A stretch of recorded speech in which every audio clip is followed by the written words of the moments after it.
Welcome, everybody, and thank you for attending this webinar about research and data, a focus on China and Southeast Asia. This is going to be a combination panel and webinar explanation. So we're going to go through the study's main findings, and then we're going to open it up with our two guests to talk about how to interpret the study and how to apply the study to your work, whether you are an advocate, a researcher, a funder, somebody who's curious about this. We're going to talk about all of the implications and all of the ways that we should think about this study. Before we jump into the data, and before we jump into what exactly we examined, let's do a couple of introductions. So my name is Bjorn. I am with Faunalytics. I am the research liaison. And my whole job is to make sure that advocates understand the research and are applying it correctly in their work. Because if we don't understand the data isn't doing very much good, is it? So I do this work one-on-one. I make resources. I do blog posts. I do a lot of webinars like this. If you ever have questions about how to apply the research or how to understand it, I am your person. You can feel free to shoot me an email or come to my office hours whenever you'd like. Now I'd like to get to the two panelists of today. Jack from Good Growth. Jack, could you take a moment to introduce yourself? Yes, my name is Jack. I'm from Good Growth. I work as a researcher, and I was one of the researchers for this project. So at Good Growth, our mission is to accelerate the growth of ethical and sustainable food systems in Asia using actionable research and design. So we help organizations, companies, and funders find effective strategies through research and workshops. Okay. Great. Very excited to have you here today. Obviously, if you haven't noticed right now, this is a study that was a collaboration between my organization, Faunalytics, and Good Growth. Our two organizations love working together. We have a lot of research ideas. Great minds think alike as it is. So thank you so much, Jack, for being here today. And Lian Huang, if you could take a moment to introduce yourself. Hello, everyone. My name is Lian Huang, and I'm from Vietnam. I'm working as the Corporate Engagement and Southeast Asia Coordinator for Human Welfare Project. I started out with the organization as a Vietnam Program Coordinator in 2022, and slowly transiting to this current position where I work a lot with corporates, especially retailers, seafood suppliers, in different countries and regions, with a little bit of focus on Southeast Asia, to push for improvement in human welfare, especially human slaughter. Very happy to be on the panel today because I think the very interesting findings from the research is very valid to what we're doing at the Human Welfare Project. Thank you so much for being here today. I hope that your perspective as an advocate will be illuminating to other advocates as they think about how to interpret all of this data. So thank you so much. Let's jump into the findings of this report, Research and Data as Tools in Advocates' Decision-Making, a focus on China and Southeast Asia. So first, what are we looking at? What are we trying to examine? The paper had three key questions that we looked at. How do Asian animal advocates use research? Number two, does this research use change based on an advocate's target audience? And if it does, how so? And third, how can we increase the impact of research in China and Southeast Asia? So pretty important questions for anybody who's a researcher or a research advocate. The people that we looked at are representatives from 16 organizations in China and Southeast Asia who work with diverse stakeholders. So in other words, some work with the public, some work with corporations, some work with politicians, some work with a combination of folks. We just really wanted to get the mindsets of people in lots of different contexts. And we collected data. This was a qualitative study, and we primarily used focus groups. So we found how research is used. So we go back to our key questions here. We're going to jump right into the results. And we sorted them into internal and external use cases. In the internal side of things, we have an organizational level and a program level. And then we have in the external, understanding, influencing, and supporting stakeholders. So we're going to isolate internal first and go there for a second. The ways that research is used internally is at the organizational level. It is used to set priorities, choose interventions, allocate resources, establish goals, and develop strategies. At the program level, we're trying to support and adjust specific programs, adjust our tactics and messaging and campaigns, and then improve training materials. So in general, to summarize, what advocates are trying to do is use research to make their internal decisions more effective and more evidence-based. This is a good thing. We do want to make sure that that's what research is doing, because if we're making the wrong decisions, we're wasting time and money that could be better spent helping animals. So let's switch gears and look at the external. So this is where the different stakeholders are very critical here. When we're trying to understand stakeholders, advocates might do some market research, trying to understand consumers. They might try to understand animal farmers or producers. Basically, what are the stakeholders that we're talking to? What are their opinions? What are their mindsets? Because if you don't understand those mindsets, you're not going to be able to change them or affect them in any meaningful way. The second is to influence these stakeholders. So this could be something like a post on social media. This could be brought up in a conversation with a politician while you're lobbying them to enact a pro-animal law. This could be talking to producers to have them switch farms to higher ethical farms, for example, or in general to establish the legitimacy of your cause or your organization in particular. So this is where kind of the persuasion side of things comes in. If we are trying to convince people to take actions that are better for animal welfare, how are we going to do this? And we need to use research to do this, either to show them or to influence our strategy and how to show them. And finally, advocates use research to support stakeholders.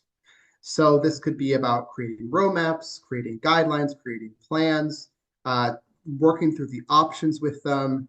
And then sometimes even this could be within the animal advocacy movement itself.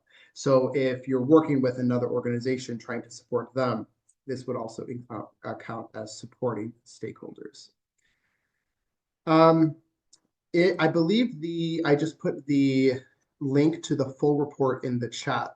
We're not going to have time in this webinar to go over every single detail here, so we're going to go through the main findings.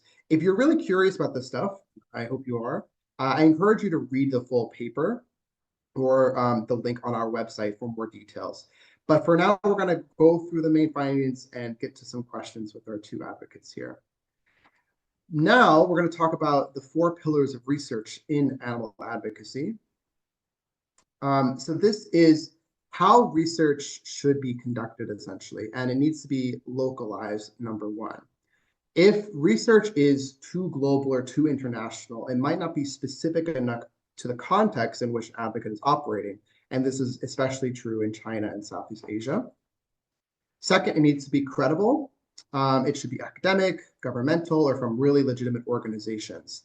If stakeholders don't trust the source of this information, they're not going to trust the information. That's something that was uncovered in this research. And thirdly, it should be accessible. Paywalls, exclusive data, things that are not centralized make it a lot harder for advocates to use this research in their work. And finally, usability. It should be concise, relevant, practical, and well-timed. This one, to me, speaks to me the most in my role. When studies are really long or too dense or too difficult to work through, it's very difficult to draw findings from it, nevertheless, to change your decision based off of this. And I'm somebody who reads dozens of research papers every single day, and even I get frustrated or bored sometimes. So if things are not clear or understandable, they're not going to be actually helpful, or they're not going to be able to be used to influence somebody in a way that will benefit animals. Finally, the last tool that this paper has uncovered that we'll be talking about today is the research engagement process. So this is the way that Asian advocates are using research, and it's a process that's more or less cyclical, as we see here. It starts with planning, then producing, then applying, and then evaluating. So let's take that one by one. When advocates are going through this process, we've developed a set of questions that they should be thinking about for each stage of this process. So in the planning stage, when we're thinking about what is the research we're going to conduct, we should be considering who should initiate it, who should be engaged with stakeholders, what topics should be prioritized, what resources are available through partnerships, and so on and so forth. There's a longer list of questions in the full report in case you're curious. After the research is planned, now it needs to be done. Ideas are great and all, but we have to actually follow through on them and make a research report. So who should be involved in the design and review? What is the data that needs to be collected? How can it be done efficiently? Who will lead this data collection, and other similar questions. After the research is produced, then it needs to be applied. Again, this is the one that speaks to me the most because this one is what my role is all about. But how can the findings be communicated to diverse audiences? Maybe if you're a keen-eyed or keen-eared listener, you might notice that's the stage we're at right now with this report. We are trying to communicate the findings of this research with a diverse audience. Hopefully we're succeeding. But if the research is just sitting on a shelf somewhere or some dusty PDF file, it's not going to be used or implemented by advocates themselves. So that's where this stage of the process is most key. What are the challenges and opportunities here? How should we format the findings of this paper? How can we make sure that people understand it? How can this be improved in the future? These questions are really critical for this stage of the pipeline. And then finally, evaluation. How can we establish the quality, reliability, and impact of our research? Is it actually helping people, or sometimes a study doesn't help people? We should do fewer of those studies in the future. If we don't use the evaluation stage, we're not going to be understanding questions like that. Which of our dissemination tools should be continued, which should be avoided, and then how can we basically make our future research outputs more effective? So that is the final stage of the research engagement process. So that's a lot of information, I know. I just want to highlight a few things that have stuck out to us the most. In case some of you remember, we did a global version of this report about a year ago, actually. It was not focused specifically in China or Southeast Asia. And there were a few key differences with our global audience and our global report and this report, which focuses on Asia. So we're going to go over those differences here. The first is flexibility in tactics and causes. In the international report, most advocates were tactic flexible, meaning that they would be willing to change their intervention, but cause inflexible, meaning the group of animals that they were most dedicated to helping wasn't something that was up for debate or subject to change. This is different for Asian advocates. Some of them would consider changing tactics or approach or cause, the cause area that they're working with. So this is something to keep in mind. Secondly, there is a lot of on-the-ground research that is happening locally. This is often happening within a research organization, within an advocacy organization that is internal. It's not being shared. It's not being produced. It's not being disseminated. It's sitting within a specific organization. And it's probably helping advocates of that organization. But those findings could probably help an entire region of advocates if it was curated or organized in a better way. So that's something to keep in mind here. And then finally, the research engagement process was a lot more complicated than the researchers expected. There were a lot of different diverse ways that they engage with stakeholders, advocates in Asia. Visits with farmers, officials, international researchers. Sometimes they had complicated internal processes for understanding stakeholders. So the various different ways that they were working with their audiences does make it difficult to simplify it into a simple pipeline. So we just want to make sure you take it with a grain of salt that because the stakeholders are so diverse, the ways that the researchers engage with those stakeholders will be similarly complicated and eclectic. We are nearly done. If you have questions about this report, you are more than welcome to come to our office hours whenever you'd like, and you can chat with us about the findings. Jack, if people have questions about this report or they have any implementation ideas for this report, how should they engage with good growth in the future? Sure. So yeah, so thanks for that bump. But yes, if you want to get in touch with Good Growth about some of the findings of this research or applying some of the findings, we're keen to work with organizations, funders, advocates on ways to improve research impact. We already have a few solutions that we're building out, including country profiles, where we synthesize data for specific countries currently in Southeast Asia to increase the usability of research. We have some research to action workshops. So if you're interested in as supporting you with a research to action workshop, then please get in touch with us. And yeah, with these workshops, we help organizations, funders, and companies to apply study findings to update their strategies. So yeah, please feel free to reach out to myself or other members of our team, Jiaying and Ella, if you want to collaborate, support, or test any of our ideas. Thanks. Great, thank you so much for that.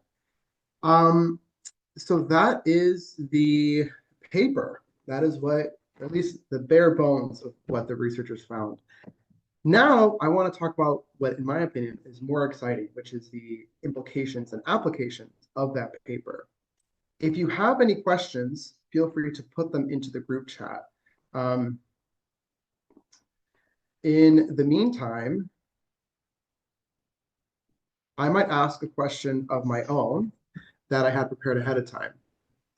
So for either of you, what are some of the ways that you think is most distinct about the Asian context in China or Southeast Asia that might explain how Asian advocates use research in a different way than other international advocates or advocates in other parts of the world? We had a couple in the presentation, but either Jack, is there anything else that stuck out to you for the research findings, or Lian, is there anything that you think as an advocate yourself that changes the way that you approach your use of research?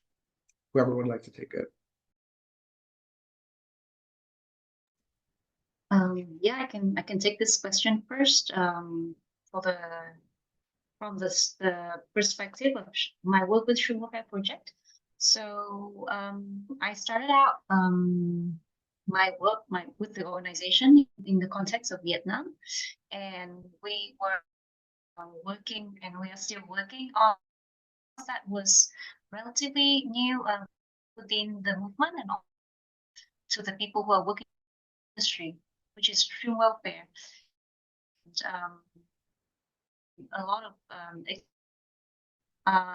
knowledge or like scientific evidence regarding this cause, and I think the knowledge gap was quite big back then.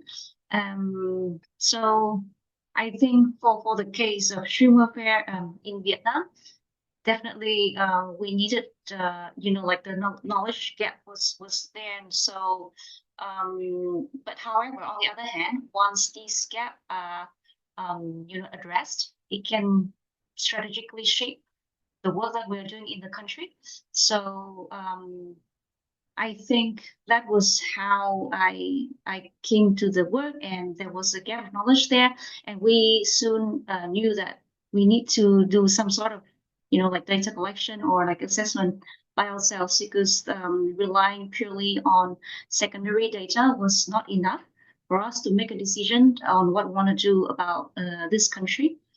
And of course, like I think in Asia, I think it's a very diverse region, especially Southeast Asia, in terms of religions and culture and traditions, customs, etc. I mean, I myself, when I worked with different people within the shrimp, I mean, regarding shrimp farming, people in the Philippines or in Indonesia, Malaysia, or my own country, Vietnam, it's the same industry in the same region, but we already have so many differences in terms of like how the industry is structured in each country, or how like the background cultural context is influencing how farmers or different stakeholders or actors within the industry are interacting with each other and with the people outside of the industry. So all these, I think, are very, I mean, the findings that you have highlighted are very, very applicable to, I mean, what we have experienced in our organization in Southeast Asia.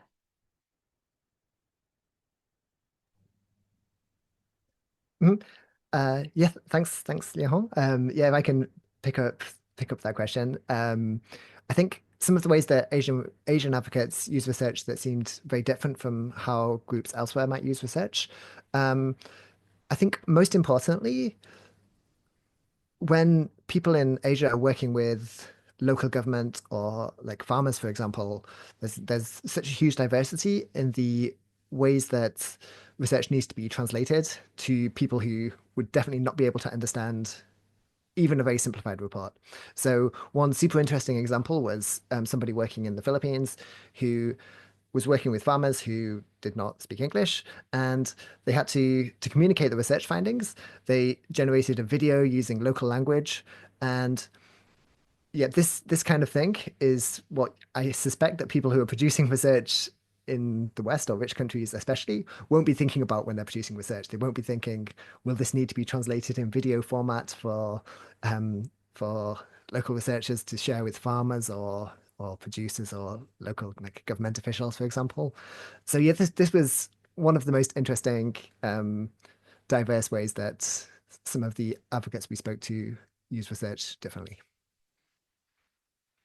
Very interesting. It's always important to consider that local context, which was one of the findings here. And I like what you're mentioning that within Southeast Asia, there are so many different cultures and languages. It can be difficult to navigate every single one. Like what you said, Liam Hong, it's the same industry, but you need different languages in order to combat it. Makes the job harder, but it's something to keep in mind when we're working on it. I want to ask a little bit from the funding side of things. Is there anything that you think funders can do to improve the use of research in Asia? Anything they can do to either support researchers or advocates or both in making the advocates more research based in some way? Whoever would like to take it.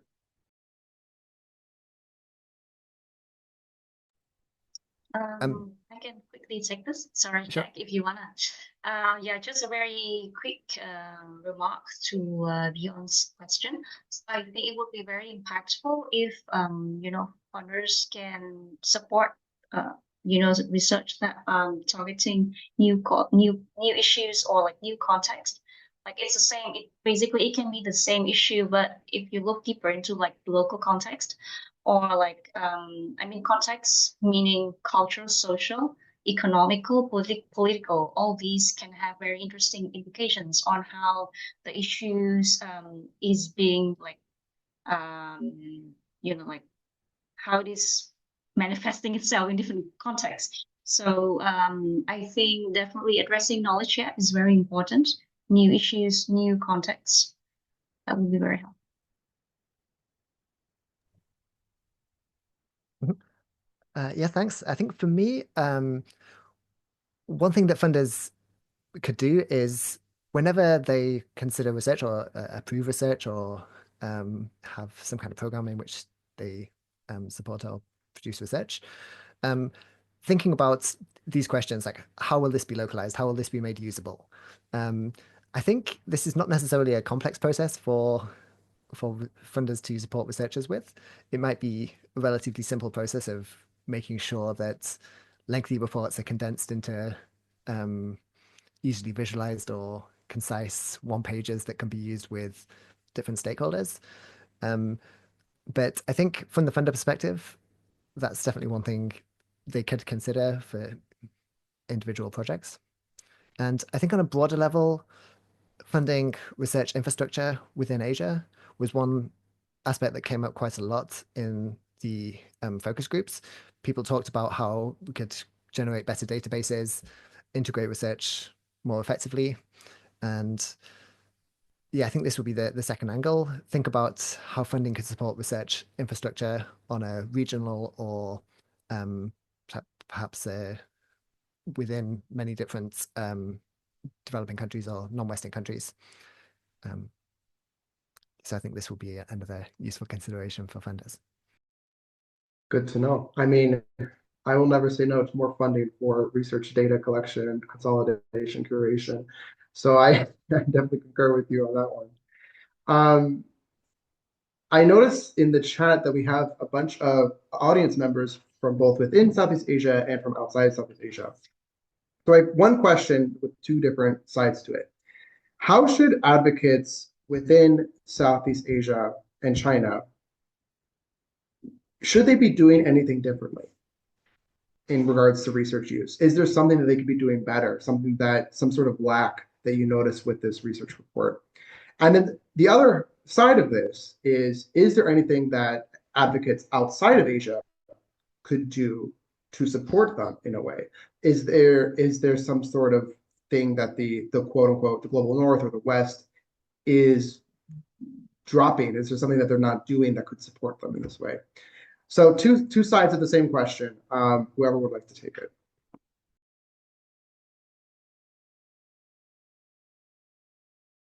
And feel free to answer one part of it because I know it's like a two-parter, but if you have one part, go ahead.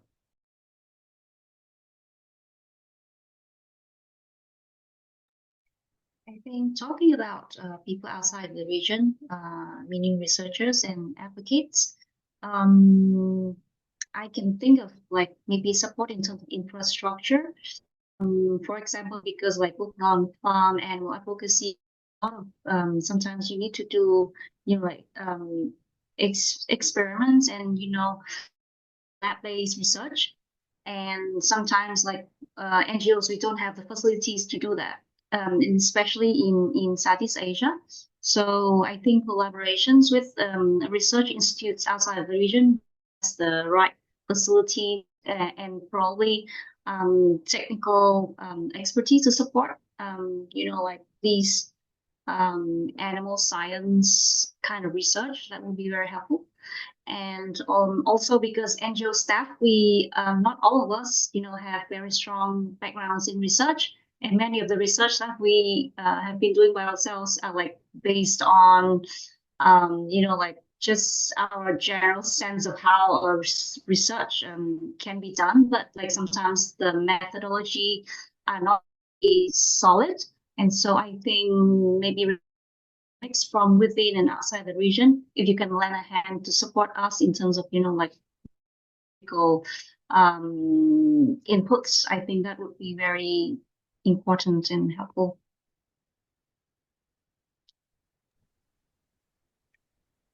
Yeah, thanks. I think for myself, so I'll answer the first part of the question, which is what can advocates or advocate researchers in Asia do better? This was actually something suggested by one of the advocates themselves in the study. They discussed how that they often felt a kind of what's the word? They were often a bit reluctant or had like difficulty sharing their research because they thought that it was perhaps not so interesting or perhaps less professional, and they were uncomfortable sharing it with global advocates. I think if Asian advocates can, when they do produce research, feel comfortable sharing it in global events or with advocates outside Asia, this would be something that's very effective. I think it would be very interesting for advocates all over the world to understand what the questions are, what the research they're producing is, like what the challenges they're facing are. And I think what's like on the other side, what advocates in the West or the global North can focus on in this respect is finding avenues or events or other ways of making advocates based in Asia feel more comfortable sharing their research and their findings. And yeah, I'm sure there's lots of people thinking about different ways of doing this, but I think creating this kind of forum where people feel comfortable sharing their research findings is a really key part of improving the research space. I agree. I'm all for people sharing research findings. I think the more that we can share this, the more we can disseminate the data, the better the data will be used. So yeah, I will listen to anybody's project, no matter how boring it might be, at least in your mind. It's probably not that boring anyway. Great answers. If anybody has any final questions, feel free to put them in the chat or message them to me directly. I do a final question of my own, which is about research gaps. So this is a theme of this report, and a little bit of a theme of the conversation is that there are research gaps in Asia that we should be aware of. So I want to get specific. If both of you could identify a research gap that you have seen, some sort of project that has not been conducted in Asia, or perhaps that has been conducted in another country but hasn't yet made its way over to Asia yet, or a big question advocates have that just hasn't been asked in a research setting. Can you name some research gaps for us? I mean, the fact that, like you have a cause, I just take extreme welfare, for example, or like you can talk about other species as well. It can be a gap if you if you are considering to work in a new country, for example, China, or like for us, we know very little about shrimp welfare industry, shrimp welfare and the shrimp farming industry in China. And that can already be considered a research gap. It doesn't have to be a very big question. It can just be the same issue, the same question, putting into a new context. It's already become like, especially if you consider the number of animals of that particular species of your interest being farmed in the particular country.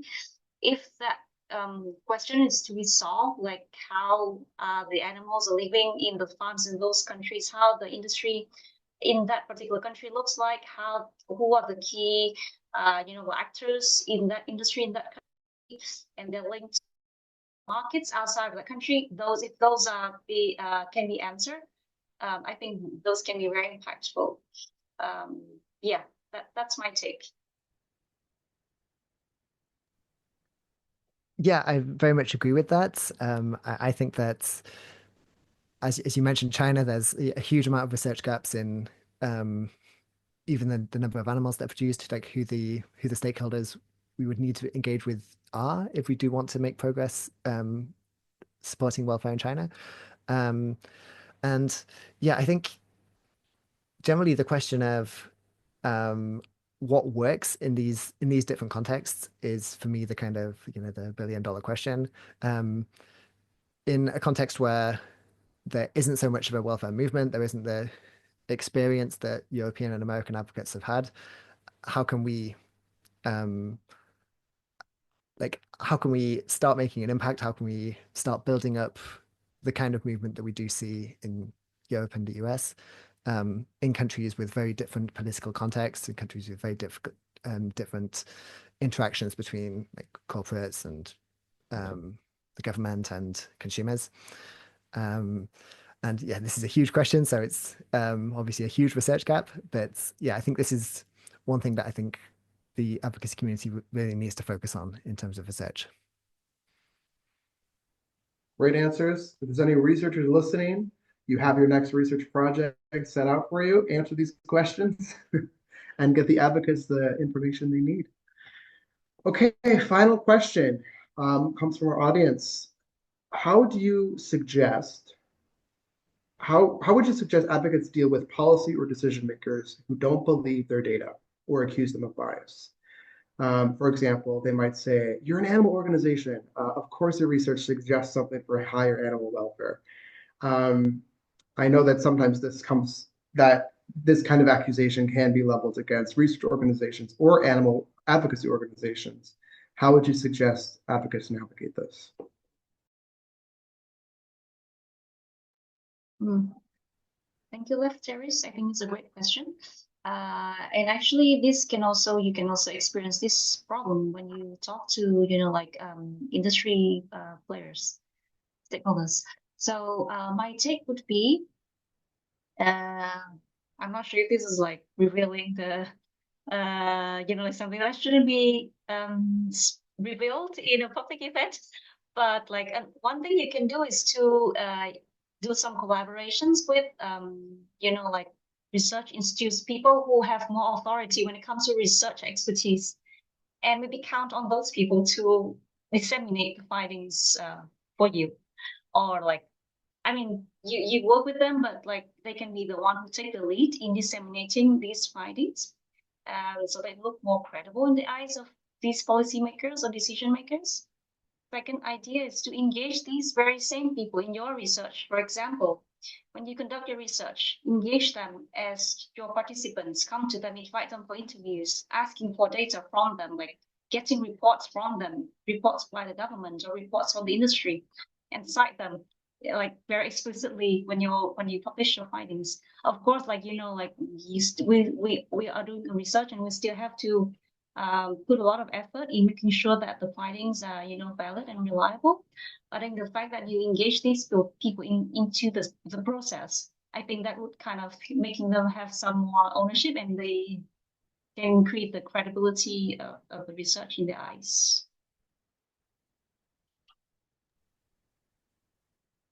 Yeah, definitely. I'll build on that because yeah, this question did come up in this study and in the focus groups. People accusing like policy or decision makers accusing advocates or their research of bias. And yeah, two things come up. One, credible research is often associated with universities, with the UN or these large global organizations, and not associated with advocates organizations. So this means that advocates should have access to research which is not produced by animal welfare organizations, and this can help build up credibility. Not saying that research produced by advocates is invalid. Of course, it's valid and it's incredibly useful, but it is susceptible to this kind of accusation. On the second thing that I'm reminded of from this study is that some policymakers, decision makers are just looking for reasons not to trust your research. And a lot of the time, this is inevitable. And it kind of brings us more to bringing um, stakeholders on side, finding a way that you can support them in a way that they approve of rather than trying to persuade them of something that they want to reject. And yeah, this is quite complex. It's a process of improving your stakeholder engagement within your organization or as a researcher or an advocate. But ultimately, you're not going to be able to persuade people who are very resistant to your arguments. And yeah, people will find any excuse to reject data if they are incentivized to not want to apply the findings, for example. So yeah, those are the two angles that I would take there. Um, well, perhaps a dour note to end on, but we can return to this idea that me and Juan mentioned about how we can use independent data for the same purpose.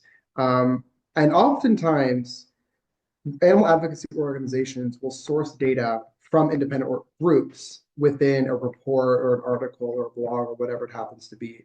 Something that I do whenever I'm talking or writing something in a non-animal organization way is I will take the animal advocacy resource and then go through the links, hopefully there's hyperlinks, until I find the source of the data that doesn't come from animal advocacy. So instead of citing Mercy for Animals, great resource, very credible, but not to everybody. I could go through the link until I find the FAO data or whatever it happens to be, or a report from a zoologist or something like that. That's a trick that I use, and sometimes it does take a little bit of actual work, maybe more work than we would like. But I think it can kind of navigate these problems. And I agree with Jack, like sometimes it is impossible to avoid entirely, but we can use a couple of these tricks to do our best to avoid them. So anyway, we are out of time for today. I think we did go a little bit over, so thank you everybody for coming. If you, like I mentioned before, if you have questions about how to apply this, you can reach out to either Faunalytics or Good Growth. And we look forward to continuing to support you with your research needs. I hope that I wish you the best of luck in your advocacy, and thank you as advocates for all of the work that you've done for animals. Thank you.